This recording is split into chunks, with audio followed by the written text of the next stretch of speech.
Tonight, on the Midnight Drive, we're heading into Nevada, a place where the landscape changes depending on when you see it.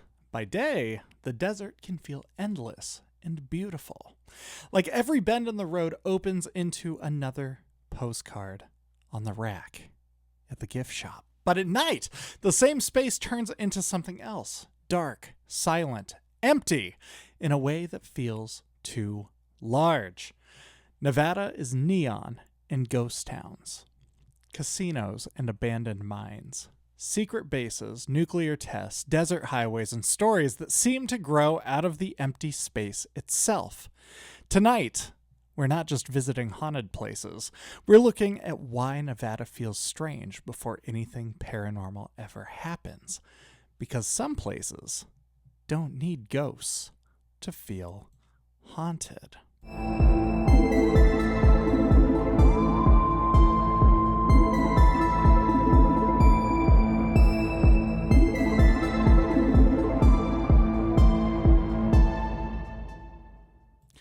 See, Nevada is one of the strangest states in the United States of America.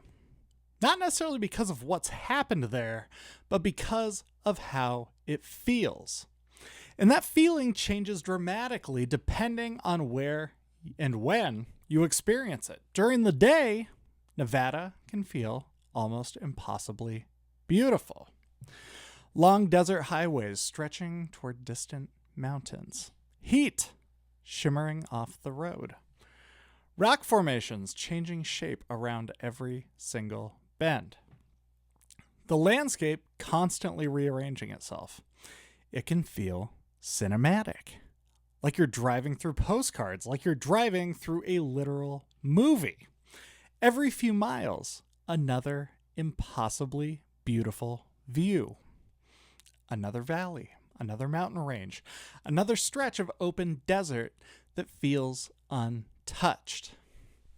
There's a stillness to it during the day, but it's the kind of stillness that feels peaceful, expansive, like there's room to breathe. And then night falls, and Nevada becomes something completely different. The same openness that felt beautiful during the day starts feeling enormous.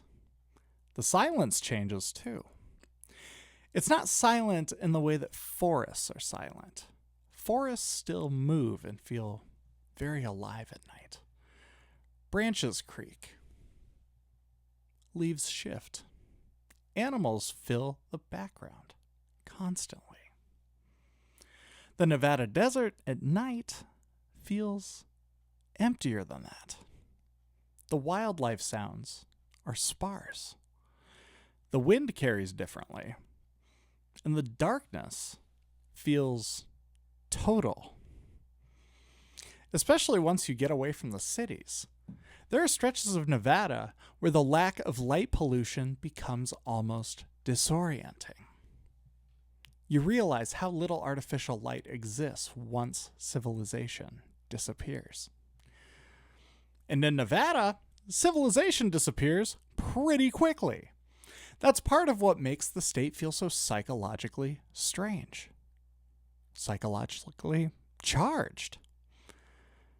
There are enormous stretches of land with almost nothing there.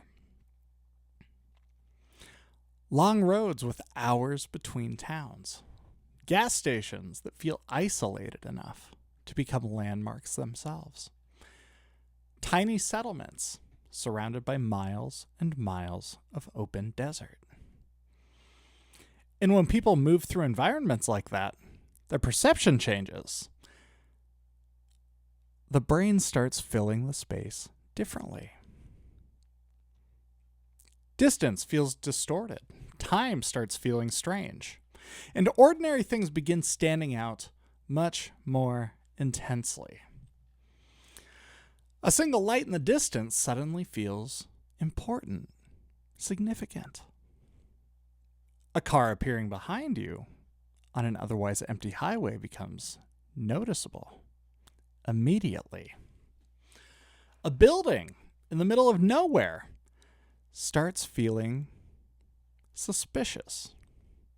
Simply because it exists there at all. That's the first thing that Nevada does psychologically. It changes scale. The state makes people aware of how small they are inside of the landscape. And once that feeling sets in, everything else starts becoming amplified. Isolation, silence, uncertainty, even imagination itself.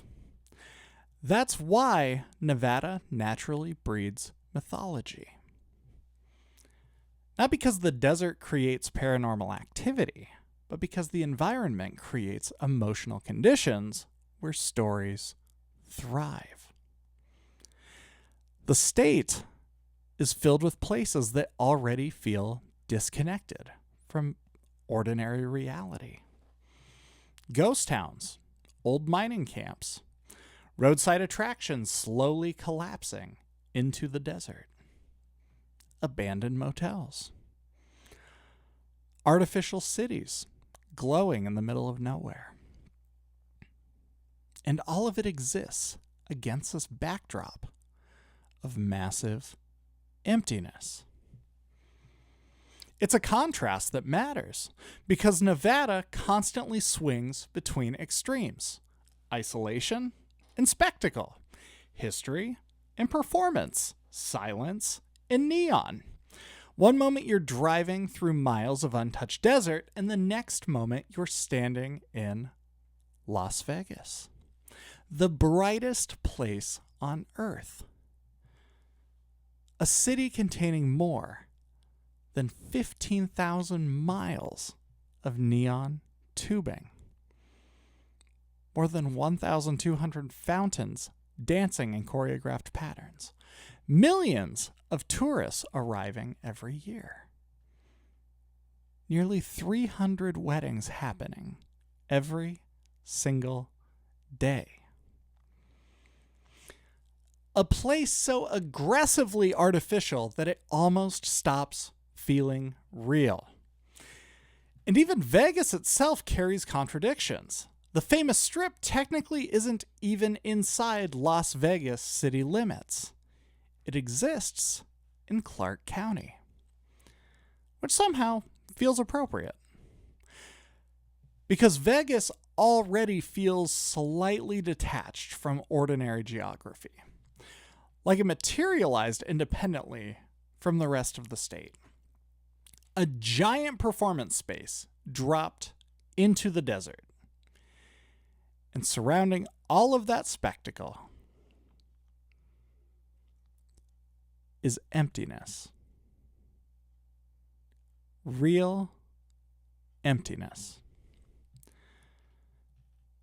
The kind where people start inventing stories simply because the silence leaves room for them.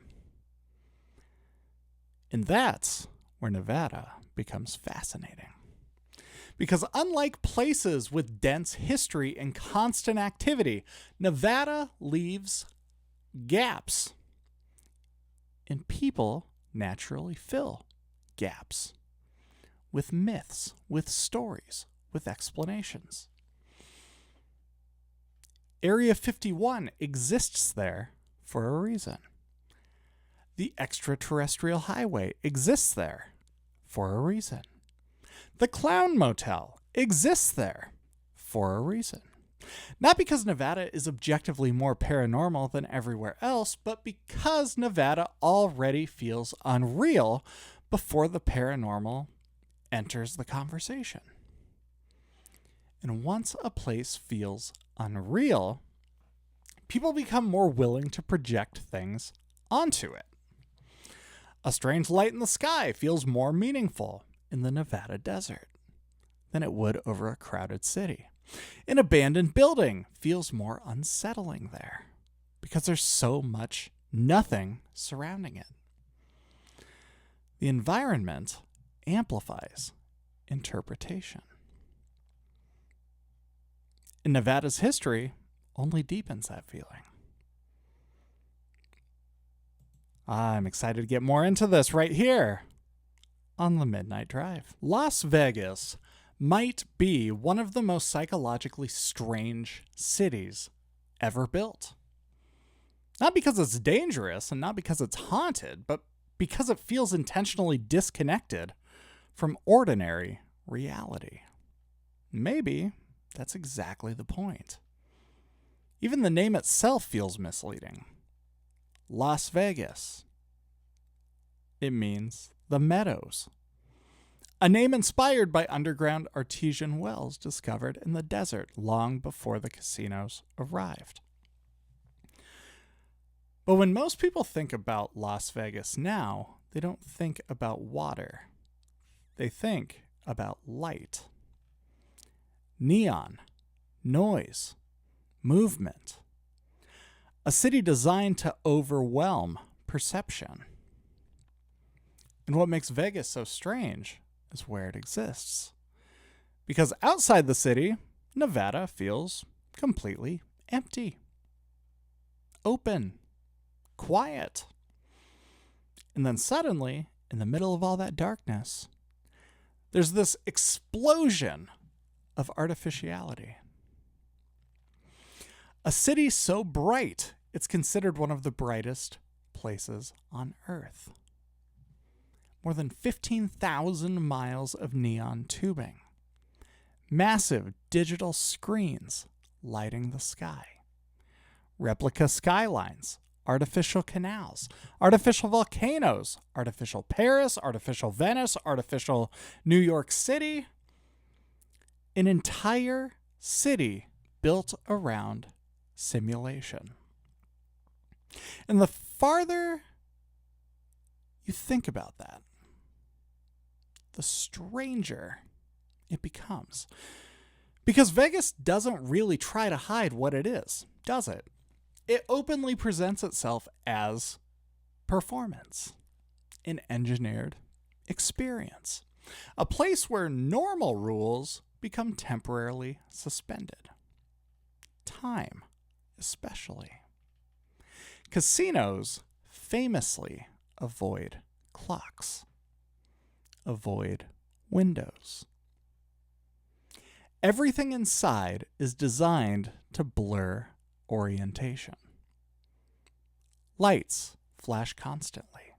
Sound overlaps endlessly. There's absolutely no natural rhythm, no real sense of morning or night once you're inside long enough. And psychologically, that is everything. Humans rely heavily on environmental cues to regulate perception. Las Vegas strips many of those cues away, intentionally. The city encourages disconnection from routine, from consequence, sometimes even from identity itself. People arrive in Vegas specifically to become different versions of themselves. That's built into the culture. Nearly 300 weddings happen there every single day. People gamble enormous amounts of money. People drink constantly. People stay awake all night. And somehow, all of it feels completely normal there. Expected even. Because Vegas operates almost like a contained psychological environment. A place where excess itself becomes ordinary. And what's fascinating is how quickly that artificiality starts blending into the surrounding desert. The farther you move away from the Strip, the stranger the contrast becomes. Huge glowing resorts surrounded by open darkness. Massive hotels existing against miles of empty land. The city almost looks temporary from certain angles, like it shouldn't fully exist where it does. That's part of why people describe Vegas as feeling fake. Not necessarily in a negative way, more like a city feels staged, curated, like a literal movie set. Performance-oriented down to its foundation. And honestly, some of the first-hand accounts from Nevada reflect that exact feeling. People describing Vegas area towns as feeling like literal movie sets. Feeling watched. Feeling emotionally disconnected from the environment around them. One account described Laughlin, Nevada as feeling deeply wrong despite nothing visibly happening. A strange sensation that everyone was observing them. That the environment itself felt performative somehow. And that word keeps appearing with Nevada. Performative. Because Nevada contains so many places that feel designed rather than naturally developed. Casinos, tourist corridors, roadside attractions. Entire towns built around temporary booms. Even many of Nevada's ghost towns began almost theatrically. A mine gets discovered. Thousands of people arrive. Saloons appear. Hotels appear. Opera houses appear. Then the resources dry up. And the performance comes to an end, leaving empty structures behind like abandoned sets after filming wraps. Vegas just became the most extreme version of that cycle. A city constantly reinventing itself, constantly demolishing older versions of itself to construct newer illusions. And maybe that's why so many paranormal stories thrive there. Not necessarily because the supernatural is more active, but because the city already feels psychologically unstable. Like reality itself has become flexible. And Vegas history only deepens that atmosphere. Bugsy Siegel, mob influence, stories about buried money, stories about buried bodies. The flamingo itself, still tied to the mythology surrounding Siegel's murder. The city almost encourages myth-making because spectacle naturally creates stories. And Vegas understands spectacle better than almost anywhere else on Earth. Even the statistics feel surreal. Over 42 million visitors every year. More than half of the world's largest hotels concentrated into one city. Millions of people flying in constantly. Billions of dollars moving through the casinos. A place built almost entirely around stimulation. And all of it exists surrounded by desert silence. That's the contradiction that makes Nevada fascinating, because the farther you move from Vegas, the more the illusion falls away. You return to the long highways, empty gas stations, desert wind, tiny towns with population of under 100 people. And suddenly Vegas starts feeling almost impossible in retrospect, like something imagined rather than literally constructed. A giant glowing interruption inside an otherwise quiet landscape. And maybe that's why Nevada works so well as a setting for mythology. Because the state already operates in extremes. Brightest lights imaginable, surrounded by overwhelming darkness. Massive crowds, surrounded by complete isolation. Artificial spectacle, surrounded by abandoned history. Have you ever been out to Las Vegas? I'd love to hear about your story. Please let us know in the comments below wherever you're listening to. You're listening to The Midnight Drive. If Las Vegas feels like Nevada's performance, then the ghost towns feel like what's left after the audience goes home. And Nevada has more ghost towns than any other state in America. More than 600 scattered across the desert. In some parts of the state, there are more abandoned towns than active ones. Which honestly feels appropriate. That totally checks out. Because Nevada has always been shaped by temporary obsession. Gold, silver, luck. Booms that arrived suddenly and vanished just as quickly. Entire towns appeared almost overnight during mining rushes. People flooded into the desert chasing wealth. Saloons, hotels, railroads, opera houses.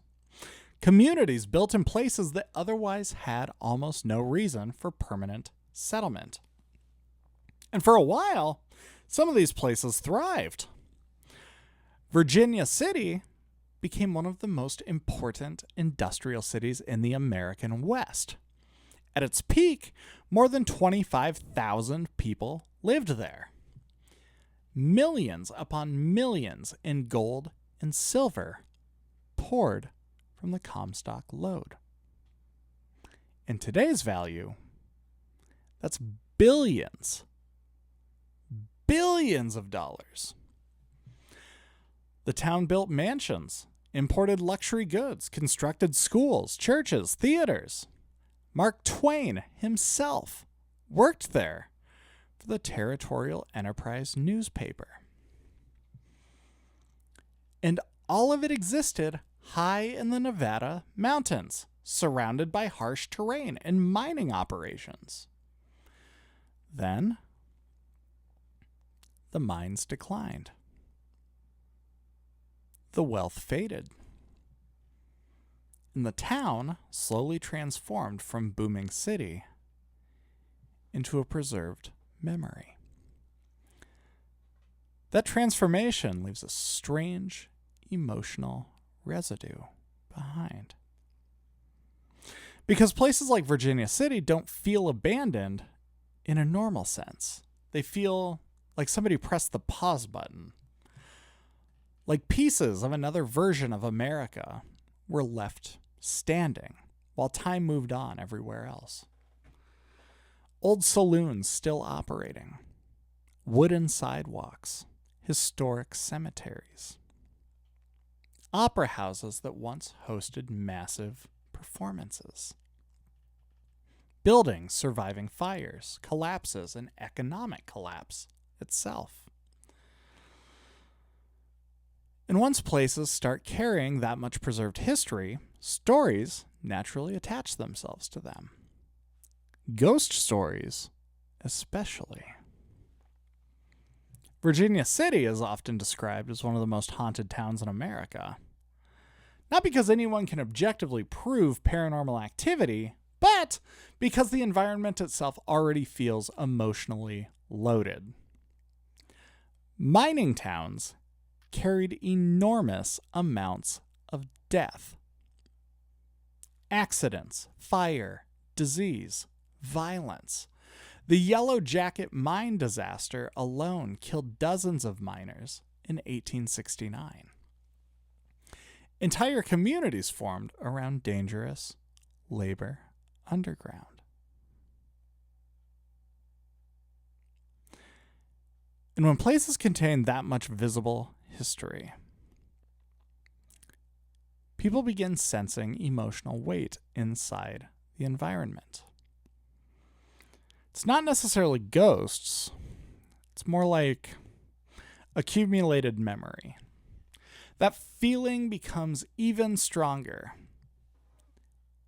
in places like Tonopah. Tonopah sits almost exactly between Reno and Las Vegas. A desert born a desert town. Born from silver discovery in 1900 after a prospector named Jim Butler reportedly found silver while searching for a lost burrow. Even the town's name comes from the Shoshone word meaning hidden spring. And Tonopah still feels isolated today. A small population surrounded by enormous stretches of desert. The kind of place where silence becomes noticeable, where the night sky feels overwhelming.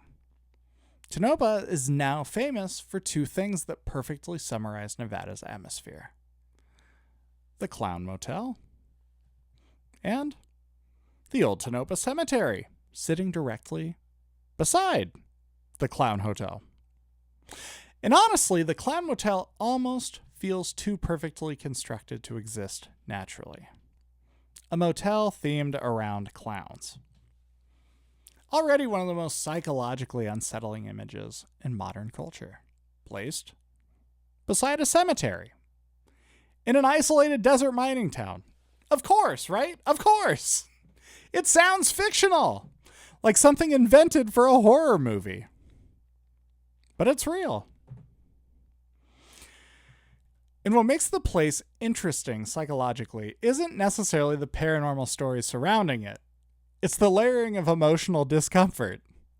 Isolation, empty highways, desert silence, death imagery, clown imagery, artificial cheerfulness mixed with abandonment, all existing together in one place.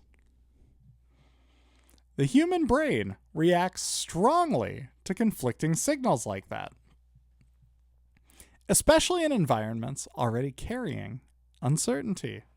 And Nevada constantly creates those environments, even outside famous locations.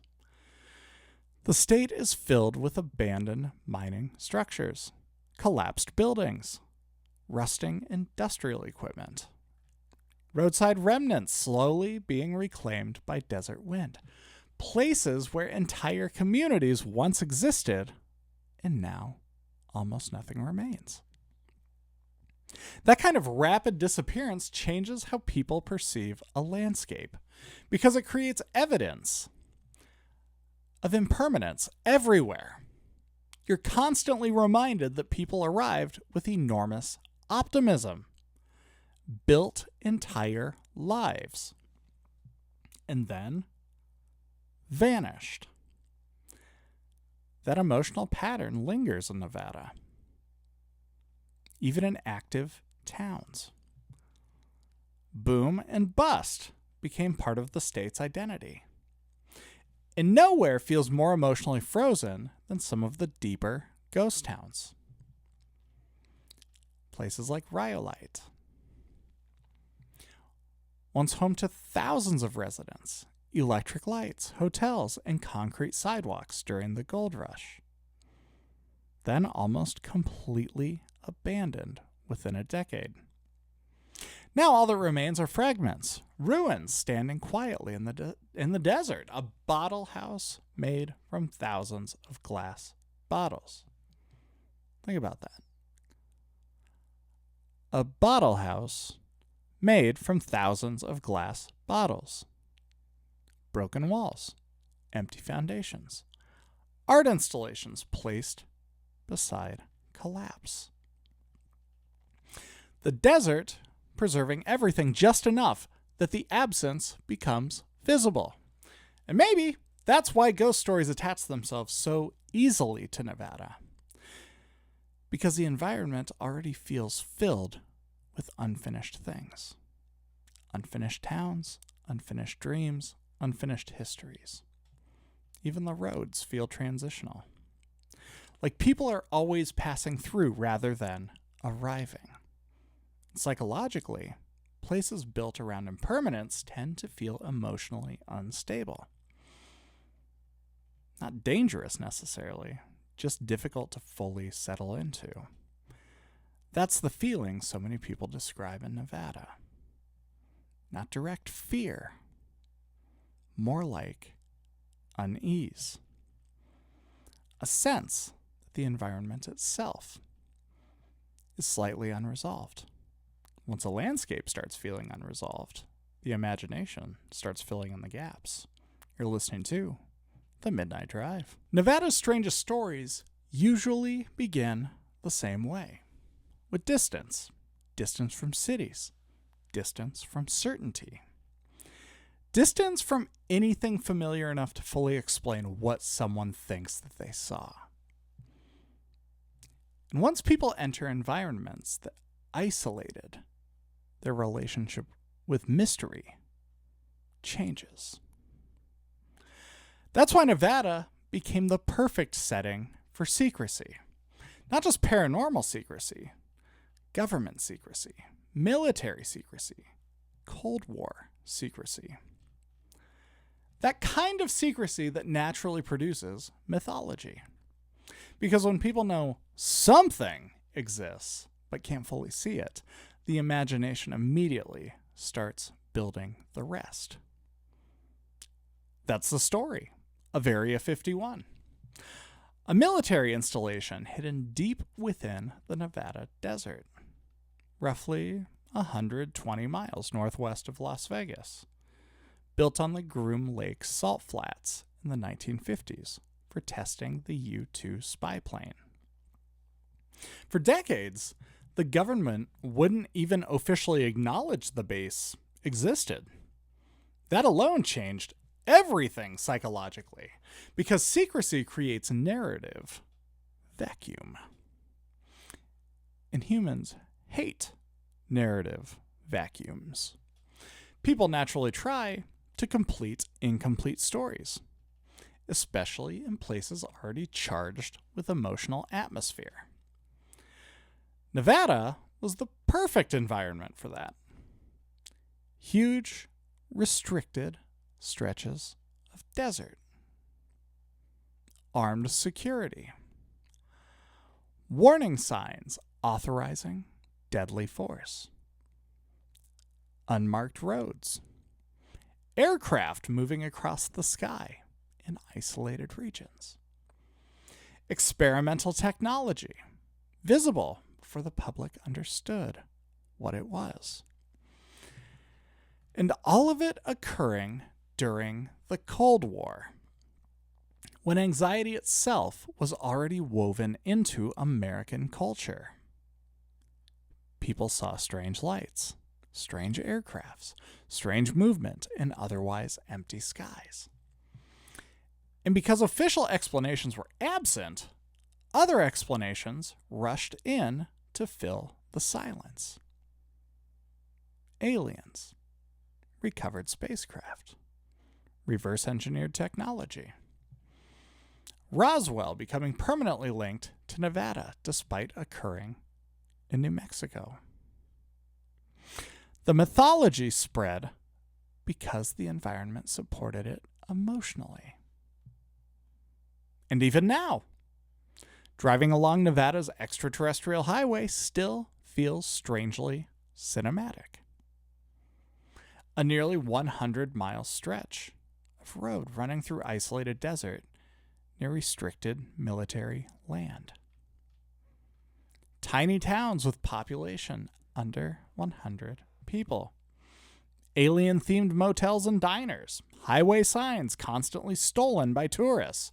Roads so empty that a single approaching vehicle feels significant. Again, Nevada amplifies interpretation because emptiness changes perception. A light in the sky over a crowded city barely registers. A light in the sky in the Nevada desert feels very different. Larger somehow, more mysterious, because there's nothing else competing for your attention. And that same emotional atmosphere surrounded Nevada's nuclear testing history as well. From 1951 through 1992, more than 900 nuclear tests were conducted in the Nevada desert. Some atmospheric, some underground. Mushroom clouds once rose visibly over the horizon near Las Vegas.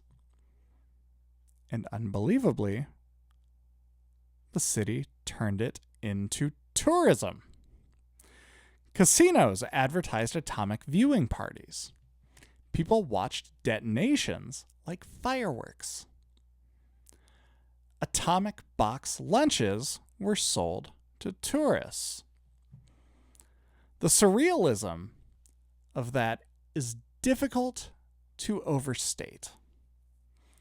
Entertainment and existential fear blending together into spectacle. And meanwhile, radioactive fallout drifted across Nevada, Utah, and Arizona. Communities later known as downwinders experienced elevated cancer rates in decades of legal battles. So even Nevada's modern history carries this strange overlap between performance and danger, between public spectacle and invisible consequence. And maybe that's why so many strange personal stories emerge from the state. Not necessarily because paranormal activity is objectively higher from the state,